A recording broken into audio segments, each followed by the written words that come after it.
What up, peeps? Welcome back to the flip side.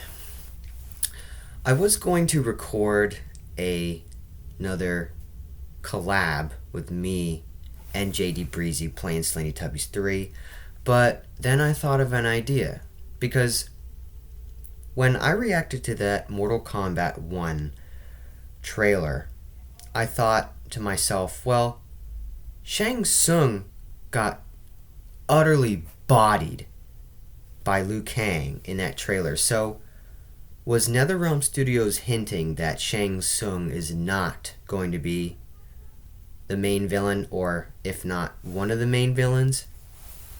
Who knows?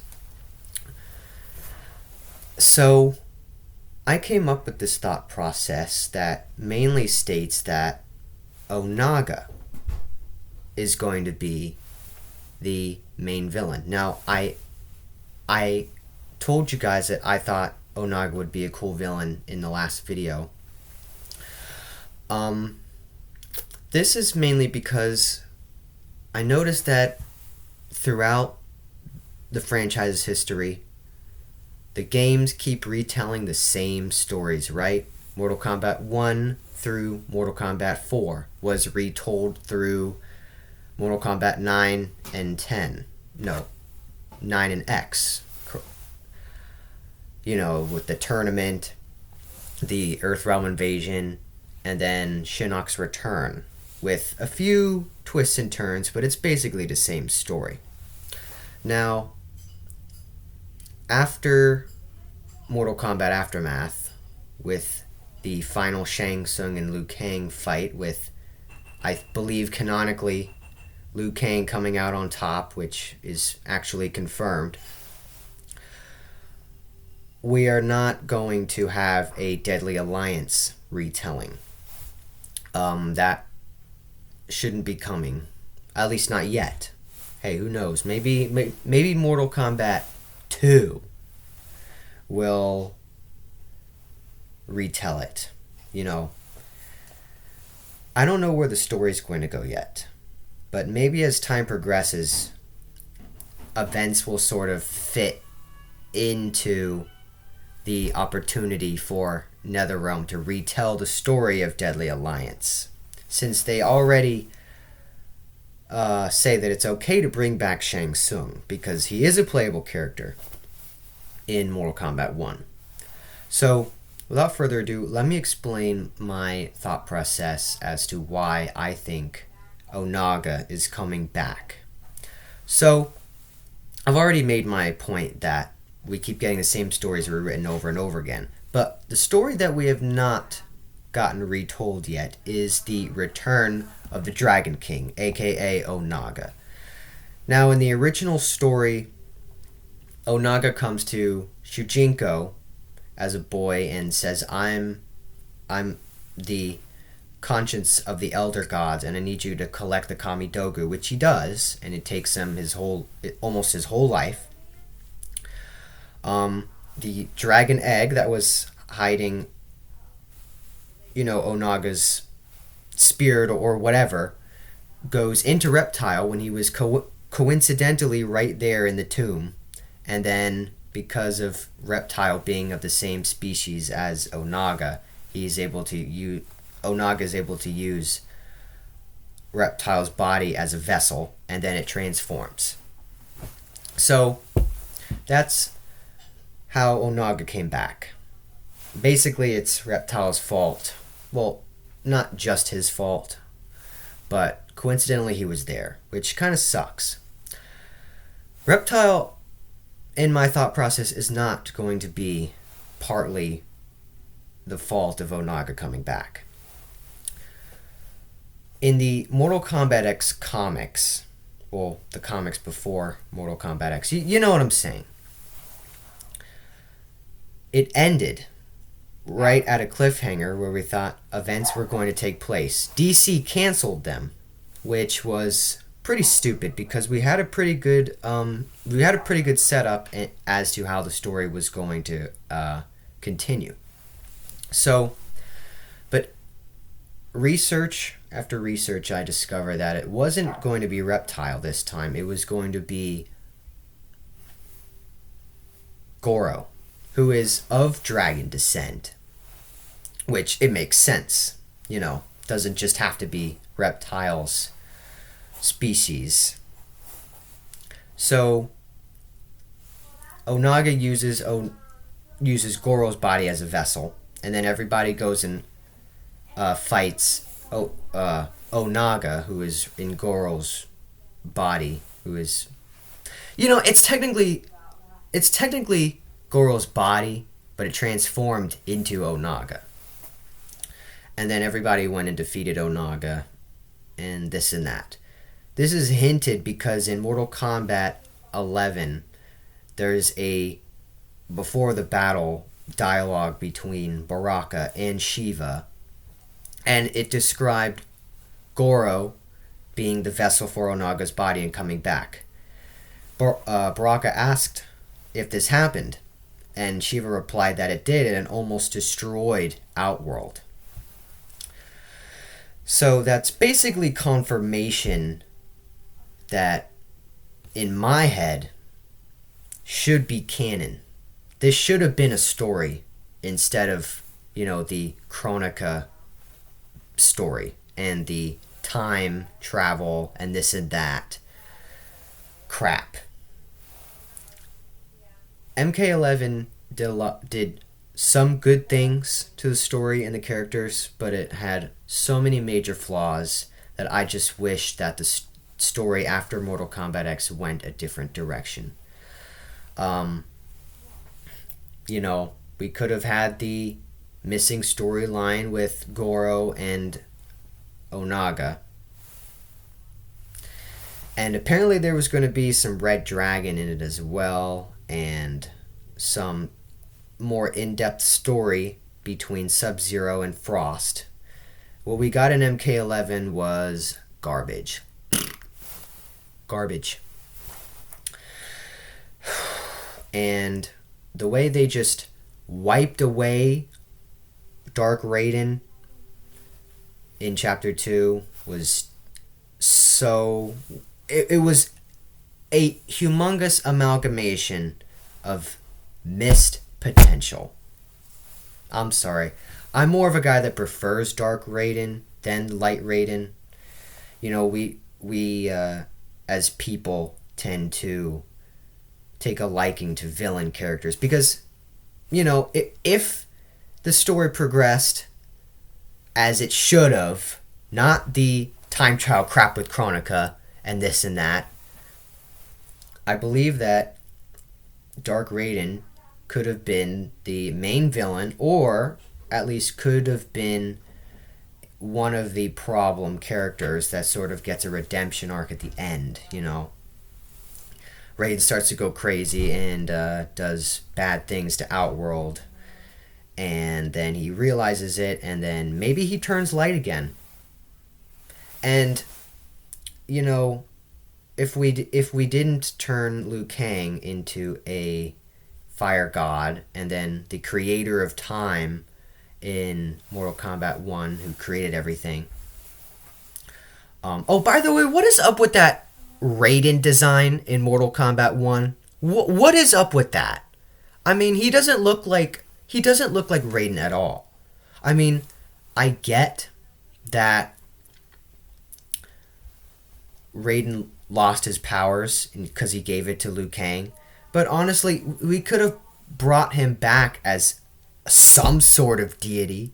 Maybe Liu Kang created the Elder Gods again, and he could have made Raiden into a Elder God, or heck, he could have even made Raiden into a sort of protector god, below Liu Kang.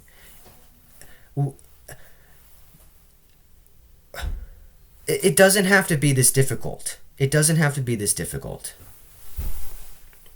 Because if I find out that they nerfed Raiden in any way, I'm going to be really mad, because that's my main guy. He's my main, I've stated it in multiple videos. Anyway, for the Onaga story, we don't have to have Shujinko because, the sort of missing timeline after Mortal Kombat. Well, yeah, after the events that created the Reiko Accords. We didn't have to have Shujinko because the things I just explained, how Goro's a vessel and Shujinko was never really mentioned. And in fact, I think he dies in one of the endings. I think Cassie Cage kills him. Wow, NetherRealm really did my boy bad there. In my opinion, Shujinko is like a top 20, top 30 character. So we don't have to have Shujinko, and we don't even have to have Quan Chi or Shang Tsung in this story, since both of them are already dead by the time Mortal Kombat X comes around. But, of course, it would be really cool if Shang Tsung comes back and Quan Chi, and we create the Deadly Alliance, and we sort of retell Deadly Alliance, and at the same time not really, so that we could have the return of the Dragon King again like we did for Deception. But we could probably have one last retelling of a certain arc before wrapping everything up and then starting anew.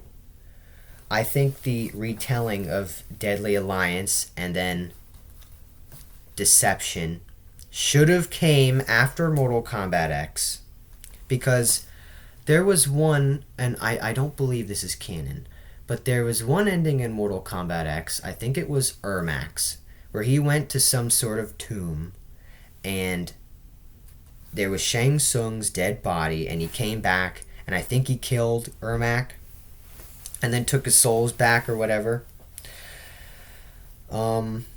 Yeah.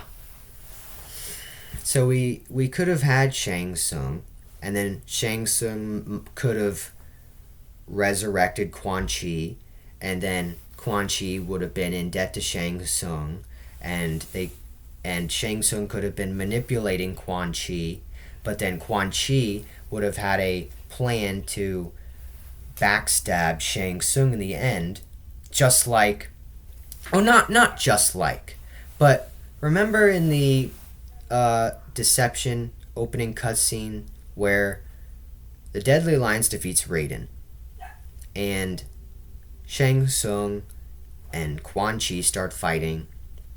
Quan Chi wins. So I wouldn't really care who wins in that scenario if we were going to retell the Deception / Deadly Alliance story. I just care about if Onaga comes back. And I feel like that would have been a great, it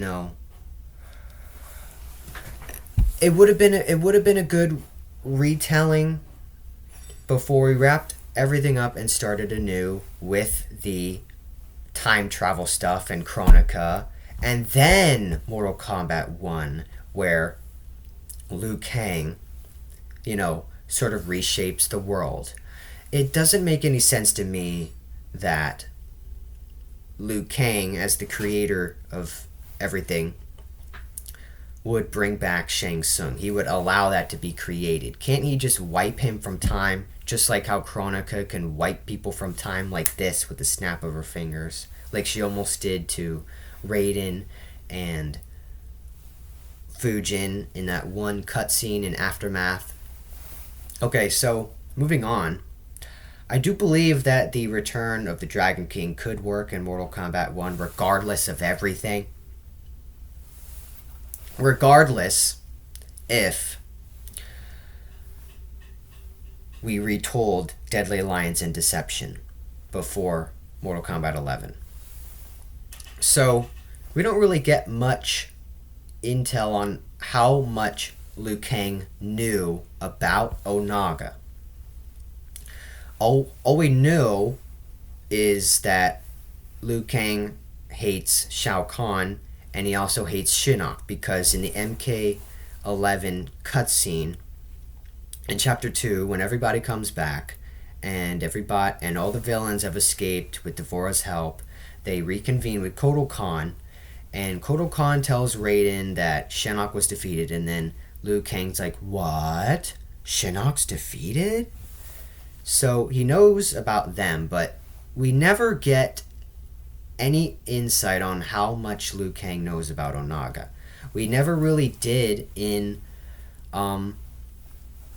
we never did in the original storyline, because Liu Kang died by Shang Tsung's hand before any of them even knew about the Dragon King returning.